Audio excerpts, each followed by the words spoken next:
Consideration है वो offeree का ऑब्जेक्ट है। ठीक है, ओके, वेरी गुड। तो ये टर्म्स रिप्लेस हो सकते हैं क्या, ऑफरर और ऑफरी?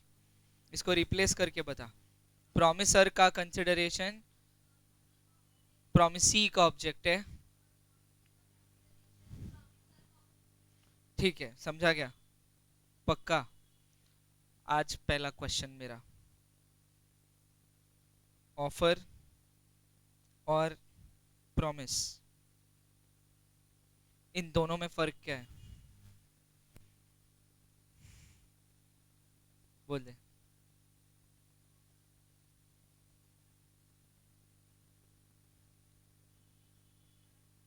सृष्टि, मैंने पूछा ऑफर और प्रॉमिस में डिफरेंस क्या है?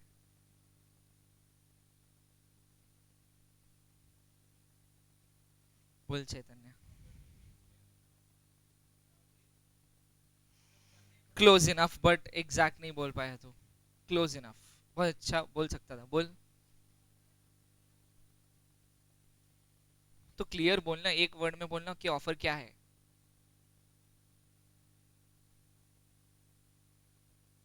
सही बोला तूने, सेंटेंस एकदम सही बोला, लेकिन उसको एक शब्द में बोलना, इंग्लिश क्या है? ऑफर क्या है?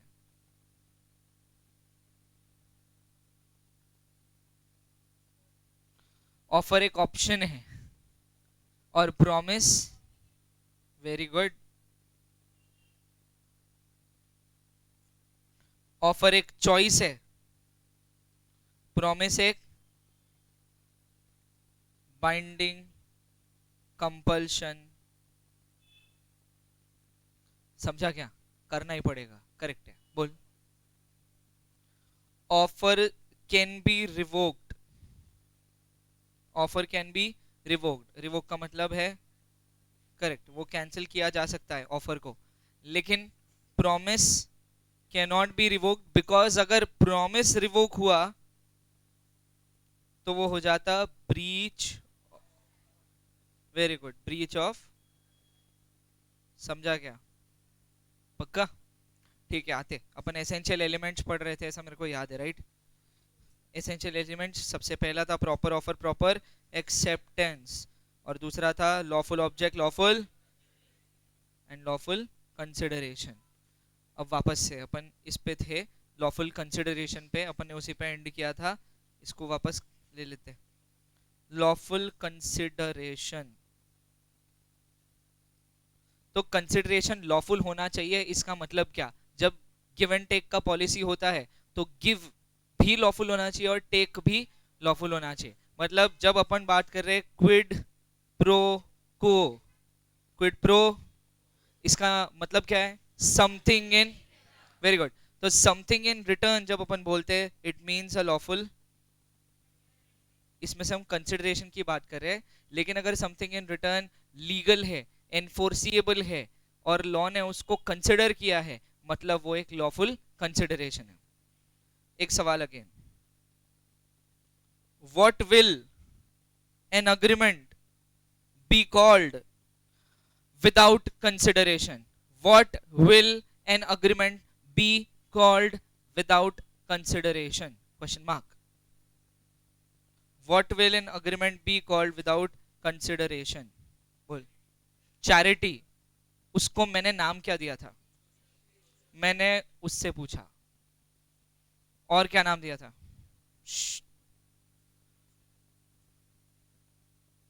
रिटर्न्स नहीं रहते, ये तो मेरे को भी मालूम है, लेकिन सोशल को क्या नाम दिया था?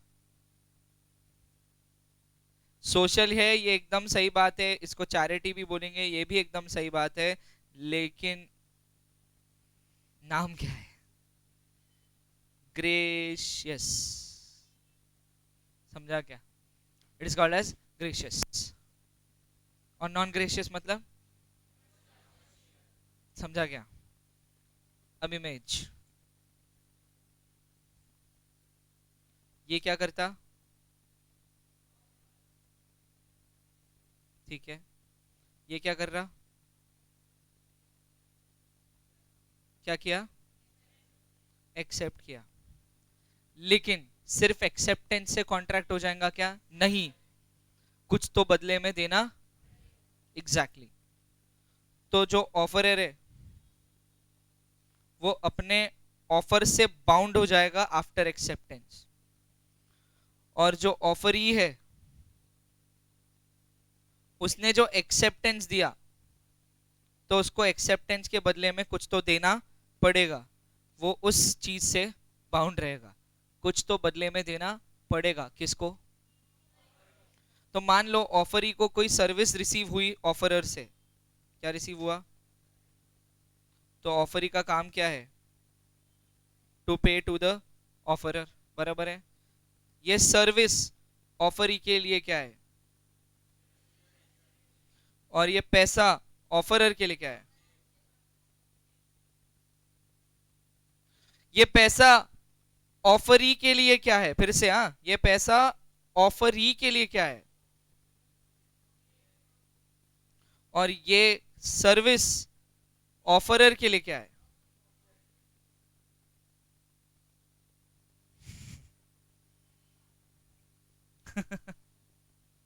सच्ची में नहीं समझा ये? क्या बात करे। ठीक है भैया, ध्यान दो। तो ऐसा समझो कि अग्रीमेंट हो चुका है, मतलब ऑफर और एक्सेप्टेंस हो गया है, ये कंसिडर कर लो। ये रहा ए पार्टी और ये रहा बी पार्टी। ऑफर एक्सेप्टेंस हो गया है, अग्रीमेंट बन चुका है, अग्रीमेंट एनफोर्सिएबल है, मतलब इन दोनों पार्टीज के बीच में कॉन्ट्रैक्ट है। मगर इनकी जो स्टेज है अभी कॉन्ट्रैक्ट की, वो महज अभी सिर्फ प्रॉमिस है। इसका मतलब हमको इस प्रॉमिस को क्या करना पड़ेगा? परफॉर्म। क्या करना है? क्या करना है? क्या करना है? क्या करना है? Very good. तो हमको ये परफॉर्म करना है। परफॉर्म करना है मतलब क्या? ए ने बोला था कि भाई मैं तेरे घर आकर लाइटिंग लगा दूंगा। किसको बोला था? तो ए की सर्विस बी के लिए क्या है? बी के लिए ये सर्विस एक कंसिडरेशन है, और ए ने प्रॉमिस किया था ऐसा करने का, तो ए के लिए वो क्या है? अभी समझ आया?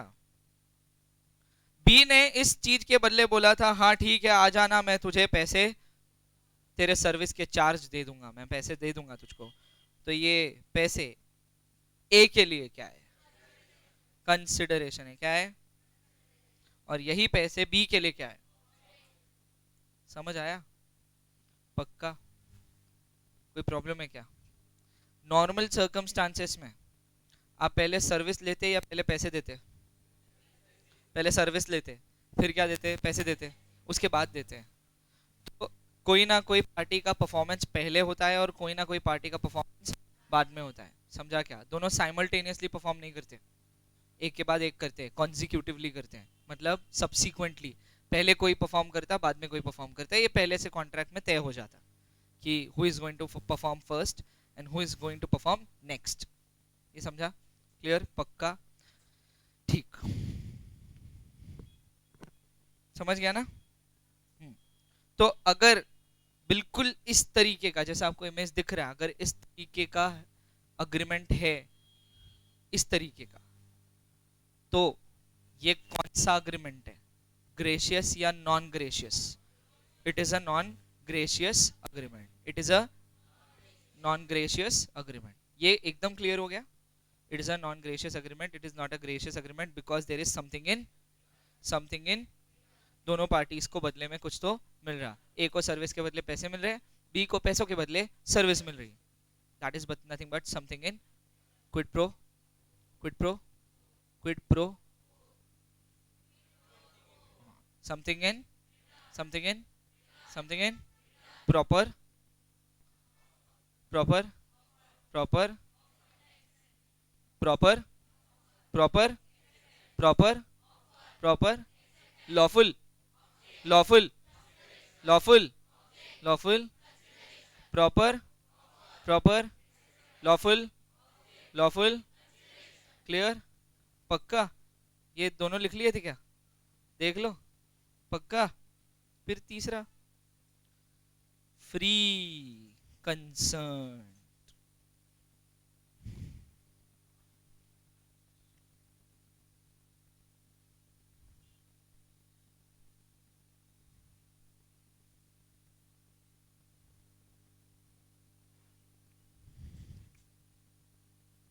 कंसर्न्ड, कंसर्न्ड कैसा होना चाहिए? तो बोले फ्री होना चाहिए। तो यहां पर फ्री का मतलब है इनडिपेंडेंट, मतलब the concern should be mere will of the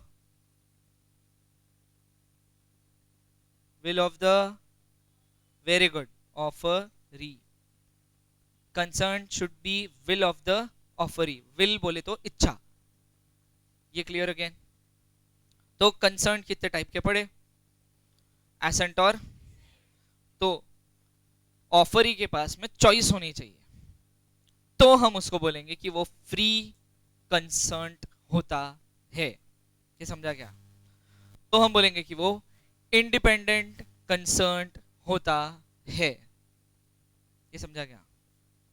फिर से, कंसर्न अगर उसने अपनी इच्छा से दिया है, उसके पास चॉइस है, मतलब एसेंट भी बोल सकता और डिसेंट भी बोल सकता, तो कंसर्न फ्री है, इंडिपेंडेंट है, मतलब उसने अपनी इच्छा से इस कॉन्ट्रैक्ट के लिए हाँ किया है। ये समझा क्या? मतलब उसके इच्छा से हो रहा जो भी हो रहा। ये पॉइंट समझा क्या? अगर मैं ऐसा बोलूं कि तुम्हारे पास में एसेंट के अलावा दूसरा ऑप्शन नहीं है, तो फिर तो फ्री नहीं है, ये तो ठीक है, फ्री कंसर्न नहीं है, कंसर्न हो गया डिपेंडेंट, या बोलो इंडिपेंडेंट नहीं है। तो मतलब इसके अंदर ऐसा क्या हुआ होगा कि तुमको एसेंट ही देना पड़ेगा? वो तो ठीक है ना कि चॉइस नहीं है, तो तुम्हारे पास में ऑप्शन नहीं है, तुमको मैंने ये बोला कि एसेंट ही देना पड़ेगा। अभी बोलो क्या हुआ होगा फिर? कंडीशन हो गई है? नहीं, नहीं, मेरी बात सुनो।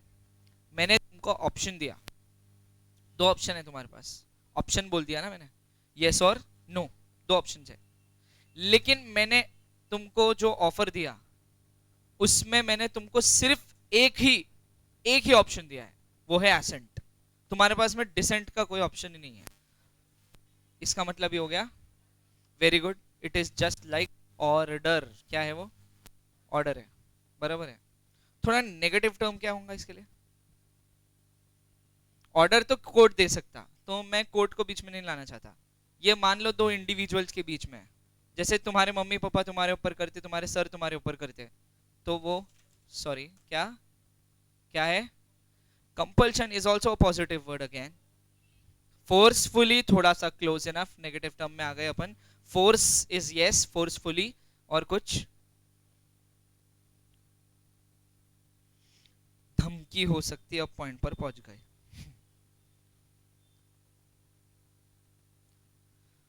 अगर तुम किसी शॉपकीपर पे, मतलब शॉपकीपर के यहाँ गए, तुमने उसको चक्कू बताया, उसके दिमाग पे, कनपट पे बंदूक रखी और उसको बोला चीजें निकाल, तो वो निकालेगा कि नहीं निकालेगा? मैंने फटाके वाली बंदूक नहीं बोली, ओरिजिनल रियल पिस्टल अगर तुमने रखी, वो भी उसके अंदर गोली है और गन लोडेड है, सिर्फ डिस्क्याउ करना बाकी है, तो वो डरेगा कि नहीं डरेगा? और तुमने उसको बोला अंकल चिप्स दो, मतलब अंकल चिप्स दो, ऐसा तो उसने सारे अंकल चिप्स के पैकेट निकाल के तुमको दे दिए, सारे दिए। फिर तुमने बोला पैसे लेंगे क्या? अंकल क्या बोलेंगे? नहीं, सब तुम्हारा ही तो है। तो मतलब अंकल वहां पर डर गए, क्योंकि तुमने अंकल को डराया। समझा क्या? तो सवाल, क्या डराने से अंकल के कंसेंट पे कोई असर हुआ है? बरोबर ना? क्या डराने से अंकल के कंसेंट पे कोई असर हुआ? पक्का हुआ? क्या हुआ ऐसा? वो ना तो बोल ही नहीं सकते, क्योंकि इस अगर इस केस में उन्होंने ना बोला होता तो अगली बार वो ना बोलने के लिए होते ही नहीं। समझा?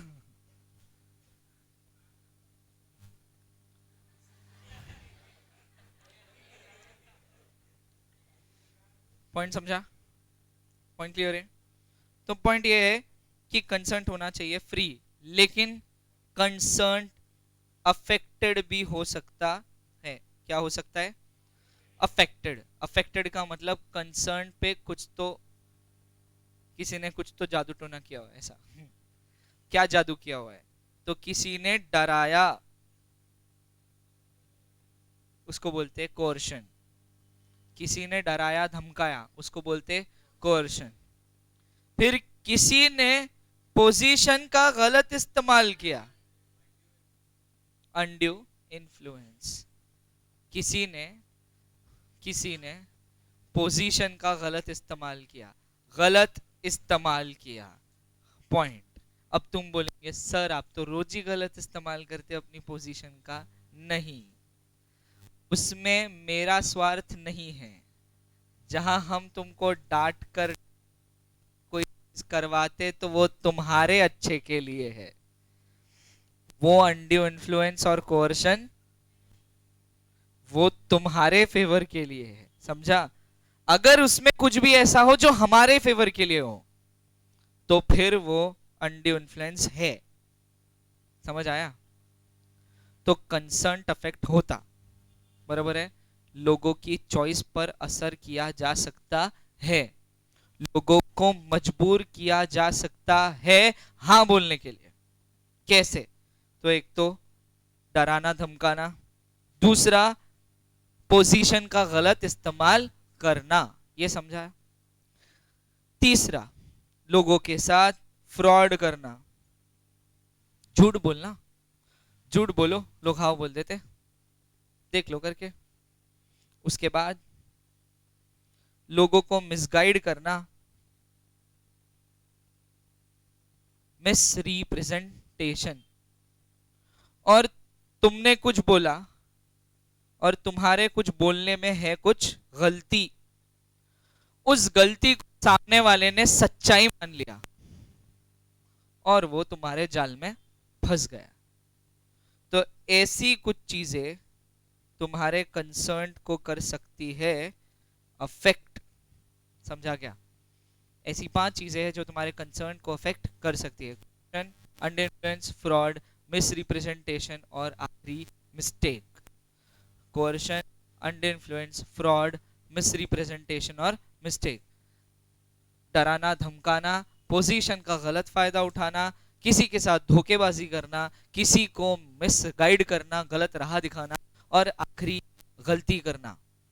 ये सारी चीजें कहीं ना कहीं कंसर्न को अफेक्ट करती है। तो अगर कंसर्न अफेक्टेड है, तो अगर कंसर्न अफेक्टेड है तो फिर उसको फ्री कंसर्न की डेफिनेशन में नहीं लेंगे। अगर concern is affected by any of this 5 things जो अभी अपन ने लिखी, अगर कंसर्न अफेक्टेड है from amongst any of this 5 things, then it is not a free concern. मतलब अगर एक भी चीज से अफेक्टेड है, कोई भी एक, तो भी हम उस कंसर्न को फ्री कंसर्न नहीं बोलेंगे। पॉइंट समझा? पक्का? कोई प्रॉब्लम? तो ये था फ्री कंसर्न। क्लियर है क्या? वो छापना है क्या वो? पक्का?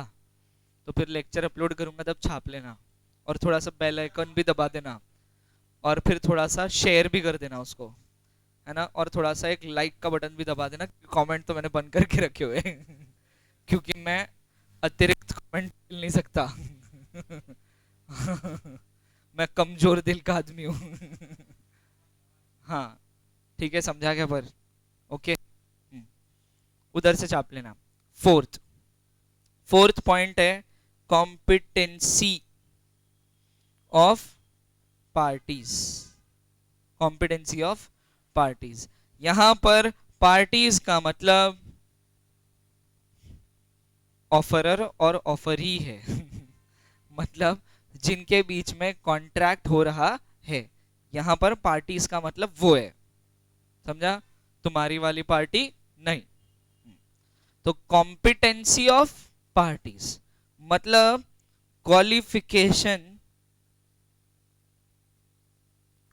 To become a contracting party. Point समझा क्या? Qualification to become a contracting party. Clear है क्या? अब ये क्वालिफिकेशन क्या क्या है?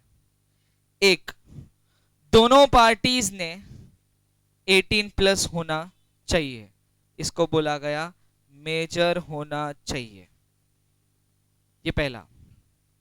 दूसरा, दोनों पार्टीज ने साउंड माइंड का होना चाहिए। क्या होना चाहिए?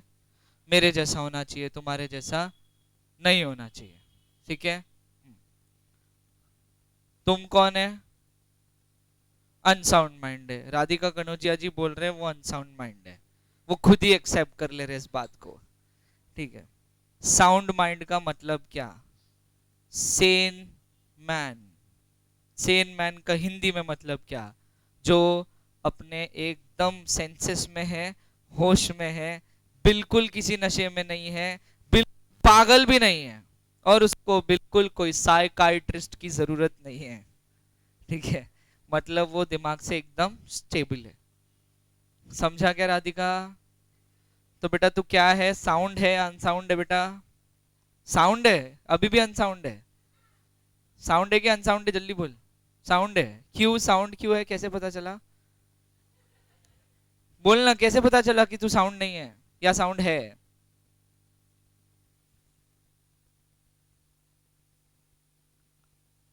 मैं पागल थोड़ी हूं, यही ना? हर पागल यही बोलता कि वो पागल नहीं है। समझ आया? तो साउंड माइंड का मतलब जो पर्सन अपने मेंटल कैपेसिटी में है। इसको लेकिन है ना लॉ में एक अच्छे तरीके से लिखते कि ऐसा पर्सन जो रैशनल जजमेंट ले सकता, रैशनल जजमेंट और से रैशनल डिसीजन ले सकता है। What do you mean by rational is कि जो सही और गलत समझ के बहुत अंडरस्टूड और नॉलेजेबल तरीके से किसी पर्टिकुलर चीज पर डिसीजन ले सके, ऐसे व्यक्ति को हम बोलेंगे कि वो एक साउंड माइंडेड पर्सन है। देखो, साउंड माइंड में सिर्फ वो पागलपन नहीं आता, साउंड माइंडनेस में का मतलब ये भी है कि अगर कोई पर्सन नशे में है और उससे उसकी प्रॉपर्टी साइन करवा ली गई तो ये कॉन्ट्रैक्ट नहीं है, क्योंकि तुमने उसके उस पोजीशन का गलत फायदा उठाया है। उस पोजीशन का मतलब क्या? जब वो अपने होश में नहीं था, तुमने उस पोजीशन का एकदम गलत इस्तेमाल किया। जो तुमने किया एकदम गलत। समझा क्या? बोले सर ऐसे कैसे गलत कर दिया? वो नशे में था और तुमने उसके नशे का फायदा उठाकर उससे प्रॉपर्टी पे सिग्नेचर्स लिए, मतलब तुमने उसका फ्री कंसर्ट अफेक्ट किया है। बोले सर ये कैसे हुआ? A healthy person, a healthy person has, a healthy person has influence over an unhealthy person. A sound person has an influence over an unsound person. Point समझ आई बात? तो जो पर्सन होश में है वो किसी के मदहोशी का फायदा उठा रहा है। समझ आया क्या? पक्का सर आपने दोनों पॉइंट्स को लिंक कर दिया, अभी हमको एकदम कंफ्यूजन हो रहा? नहीं, बिल्कुल कंफ्यूज करने की बात नहीं है। हम पढ़ रहे कि दोनों पार्टीज कैसी होनी चाहिए। तो कैसी होनी चाहिए? दोनों पार्टीज पहले तो 18 के ऊपर होनी चाहिए। कैसी होनी चाहिए? 18 के ऊपर। ठीक है? इधर एक डिस्क्लेमर देना चाहूंगा मैं। 18 के ऊपर मतलब आप शादी के कॉन्ट्रैक्ट के लिए भी तैयार नहीं हो, क्योंकि दोनों भी केसेस में उम्र बढ़ चुकी है, मेल्स के केस में और इवन फीमेल्स के केस में। सो ठीक है, तो ये ख्याल अपने पुलाव से बाहर निकाल दें। ठीक है? हाँ, अब ये डिस्क्लेमर को साइड में रखकर आगे बढ़ा जाए। बोलो।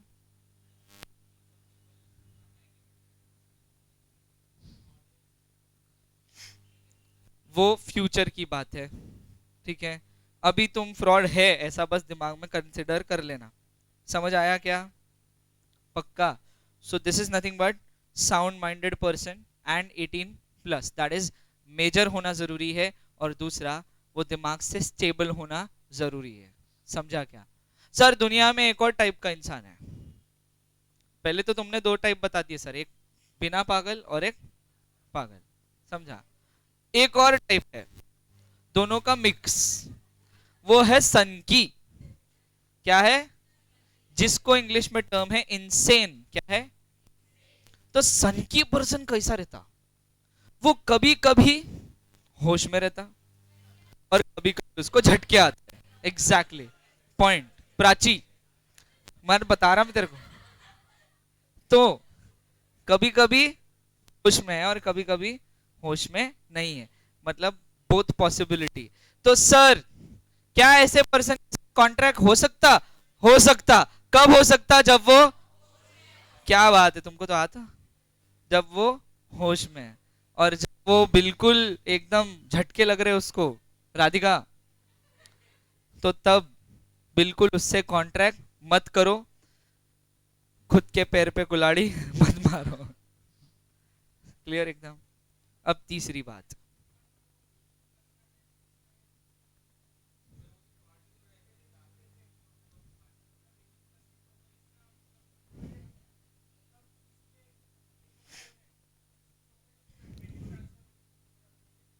गार्डियन को ट्रांसफर होती वो। ठीक है, आगे बढ़ते हैं। अभी 18 प्लस, साउंड माइंड, और आखिरी है not disqualified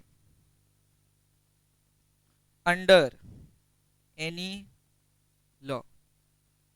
not disqualified under any law मतलब किसी भी लॉ के तहत वो डिसक्वालिफाइड पर्सन नहीं होना चाहिए। जैसे एग्जाम्पल है डिसक्वालिफिकेशन का, वो है इंसॉल्वेंसी। क्या है? इंसॉल्वेंसी। इंसॉल्वेंसी का मतलब इसकी लाइबिलिटीज इतनी ज्यादा है कि इसके एसेट्स भी इसकी लाइबिलिटी को फुलफिल नहीं कर सकती, समझा। ऐसे व्यक्ति को बोलते राधे राधे, मतलब बैड डेप्ट, मतलब डूबत, मतलब इंसॉल्वेंट। लेकिन इंसॉल्वेंसी सर ऐसे राह चलते लोग भी बोल सकते क्या? डूबते डूबते डूबते नहीं, कोर्ट से बकायदा उसको एक ठप्पा मिलेगा इंसॉल्वेंट होने का, समझा अभी? पक्का? The court will give a ठप्पा of what? Of being insolvent, मतलब he that person will become insolvent in that case. और जैसे ही उसके पर ठप्पा लगे इंसॉल्वेंसी का, now he is a disqualified person. Now he is a disqualified person. Disqualified समझता क्या? पक्का? The person who cannot enter into an agreement or the person who cannot enter into a contract is a disqualified person, समझा क्या? So what? Disqualified from entering into a contract, disqualified from entering into a contract. Clear? पक्का? So competent parties, तीन qualifications sir, तीनों भी, हाँ तीनों भी, मतलब तीनों के बीच में एंड है और नहीं है। क्या है? एंड है, मतलब 18 प्लस भी होना चाहिए, साउंड माइंड भी होना चाहिए, और डिस्क्वालिफाइड बाय लॉ नहीं होना चाहिए। देखो इसको पढ़ने के दो तरीके हैं एक्चुअली। जैसे क्या? जैसे एक पार्ट है मेजर, वैसे ही उसका अदर मिरर साइड है माइनर। तो माइनर होना चाहिए कि नहीं होना चाहिए? समझा अभी? तो क्वेश्चन कैसा आता? What are the disqualifications of competency of parties? What are the disqualification of competent party? तो तुम क्या लिखेंगे? Minor, unsound mind and disqualified by law. Minor, unsound mind and disqualified by law. जैसे ही मैं अनसाउंड बोल रहा ना, तो बहुत सारे लोग एक दूसरे को देख रहे, पता नहीं क्यों। या तो वो दूसरों में अपने आप को ढूंढ रहे,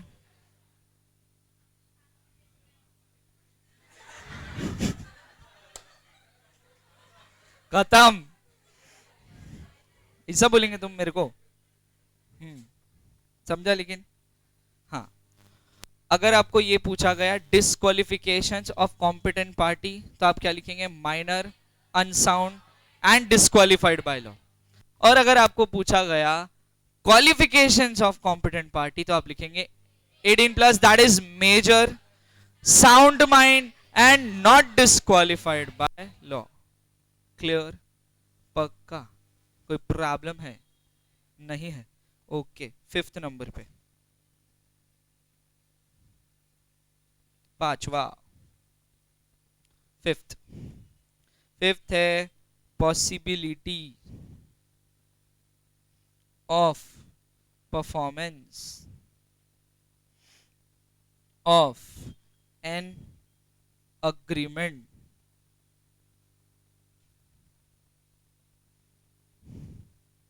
possibility of performance of an agreement। ये समझाओ पहले तो, कोई इस सेंटेंस का मतलब क्या है?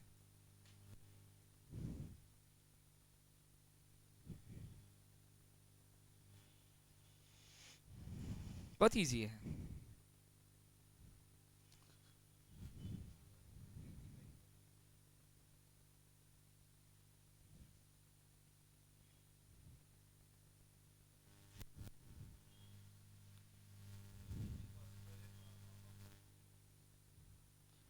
कॉन्ट्रैक्ट का जो पर्पस है, मतलब जो ऑब्जेक्ट है, वो कैसा होना चाहिए?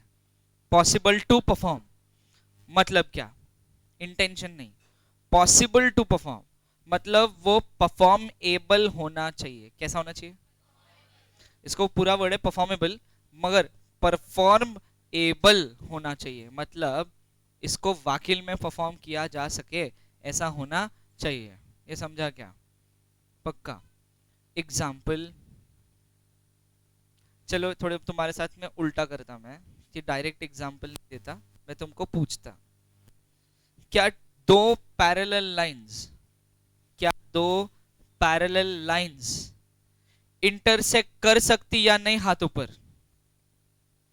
क्या दो पैरेलल लाइंस इंटरसेक्ट कर सकती या नहीं? अफान, क्यों नहीं? पैरेलल लाइंस मतलब?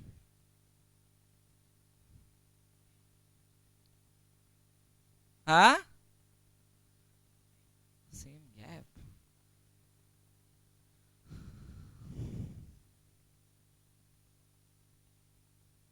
बोल धीरज।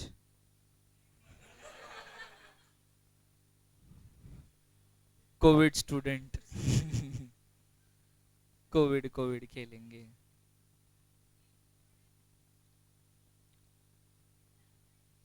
जब पहली बार ज्योमेट्री पढ़ा था ना, तभी आ जाता। The first time you have read geometry as a subject, तो बस तुमको पढ़ाया गया था कि पैरेलल लाइंस कभी एक दूसरे को इंटरसेक्ट नहीं कर सकती। पैरेलल लाइंस का मतलब पैरेलल। अब ये स्ट्रेट ही चलेंगी इतने ही गैप पर ऑब्वियसली, तो ये कभी एक दूसरे से इंटरसेक्ट नहीं कर सकते। लेकिन मैं तुमसे वादा करता कि parallel lines can intersect each other. लाओ 100 रुपए। हो सकता कैसा? तो ये हो गया इम्पॉसिबिलिटी ऑफ परफॉर्मेंस। तो क्या ये परफॉर्मेबल है?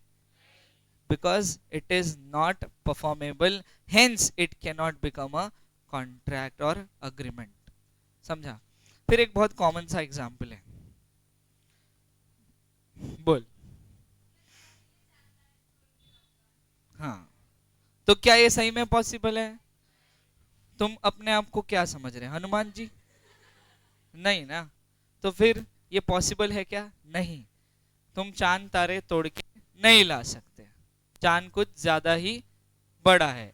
अबे दूर छोड़ दे। ले, है, और तारे तो चांद से भी बड़े रहते हैं, तो फिर पॉसिबल है क्या? नहीं। बोले सर मैं घर से लाने की बात कर रहा था। हाँ, तो अगर तुम ये बात कर रहे थे घर से लाने की, तो तुमने ये पहले स्पेसिफाई करना चाहिए था, तो मैं तुम्हारा ऑफर कभी एक्सेप्ट नहीं करता। समझा क्या? हाँ, अगेन, तो ये चांद तारे तोड़ के लाऊंगा वाला जो प्रॉमिस है, is this possible to perform? No, never. अभी समझा? कभी पॉसिबल नहीं होगा ऑब्वियसली। तो क्या ये कॉन्ट्रैक्ट बन सकता? नहीं। तो this, because this is impossible to perform, that is why it can not become a contract. Contract तो छोड़ दो, अग्रीमेंट भी नहीं बनाएगा इस चीज के लिए कोई। समझ आया? पक्का? कोई प्रॉब्लम है? सो जिस भी पर्पस के लिए कॉन्ट्रैक्ट करो, वो पर्पस पहले चेक करो कि वो परफॉर्म एबल है या नहीं है। तो आज के बाद तुमको कोई कुछ ऑफर करे तो पहले उस ऑफर पे गौर फरमाना कि क्या ये ऑफर वाकई में परफॉर्म होएगा या नहीं। अगर होगा, तुमको पॉसिबिलिटी लगती है, तो बिल्कुल ऑफर को एक्सेप्ट करो। लेकिन अगर तुमको जरा सा भी लगता कि इस ऑफर में गड़बड़ है तो बिल्कुल एक्सेप्ट नहीं करने का। समझा क्या? पक्का क्या? देख लो। पक्का समझ गया? आगे बाद में देखेंगे। आज के लिए इतना ही।